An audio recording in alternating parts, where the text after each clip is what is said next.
Good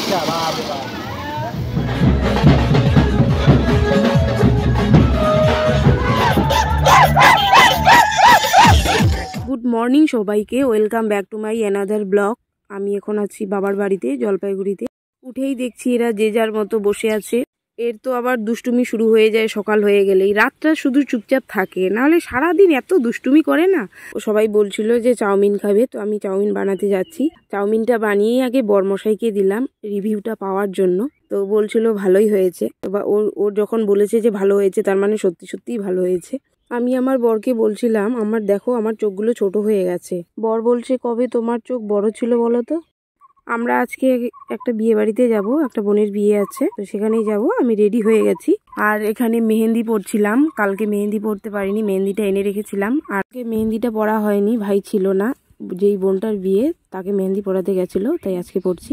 আর এইদিকে বোন কি পড়বে বুঝতে পারছে না, এটা পড়ছে ওটা পড়ছে, ভালো লাগছে না বলে আবার খুলে দিচ্ছে। আমার মেহেন্দি পড়া হয়ে গেছে, আমি পুরো রেডি হয়ে গেছি, কিন্তু মেহেন্দি পড়ার আগে জুয়েলারি পরতে ভুলে গেছি।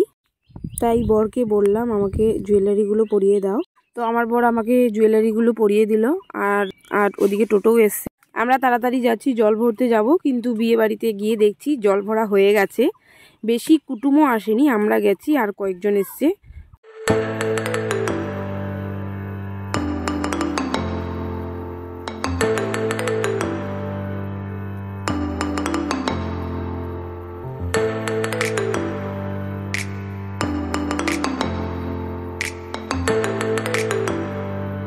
এটা হচ্ছে আমাদের কনে।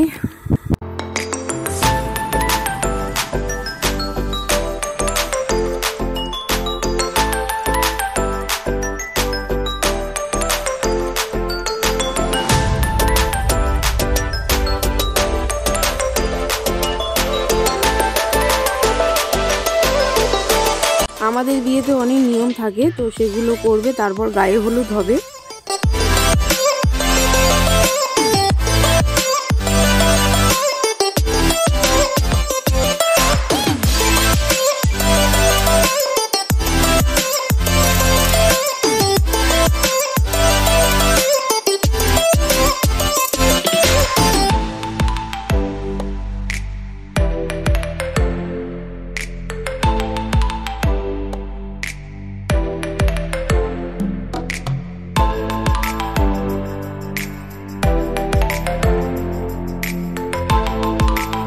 আমি এখন যাচ্ছি পার্লারে সাজতে। ওই যেই দিদিটা আমাকে বিয়েতে সাজিয়েছিল, সেই দিদিটার কাছেই সাজতে যাচ্ছি।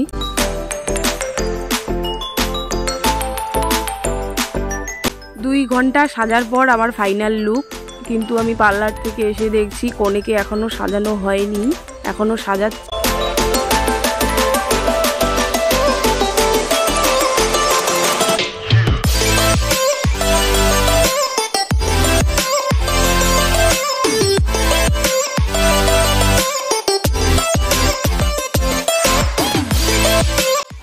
আমরা প্রথম শিফটেই খেয়ে নিলাম, কারণ আমরা থাকবো না। বর আসলে বরকে দেখেই বাড়ি চলে যাব। আমাদের বিয়ে হওয়ার 1 বছরও হয়নি, তাই বিয়ে দেখা যায় না। তো আমরা খাওয়া দাওয়া করে বাড়ি চলে যাব। মেনুতে ছিল স্যালাড, তারপর সাদা ভাত, কাঁঠাল চিংড়ি, পাঁপড় আর মাছ আর মাংস, চাটনি, মিষ্টি। তো কাঁঠাল চিংড়িটা হেভি হয়েছিল, আমার খুব ভালো লেগেছে। আর এদিকে বর চলে এসছে, তো বরকে দেখেই চলে যাব আমরা।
আমার ভিডিওটা ভালো লাগলে অবশ্যই লাইক শেয়ার কমেন্ট করে দিও আর চ্যানেলটি সাবস্ক্রাইব করে দিও। দেখা হবে নেক্সট ব্লগে। ততক্ষণে তোমরা ভালো থেকো, সুস্থ থেকো।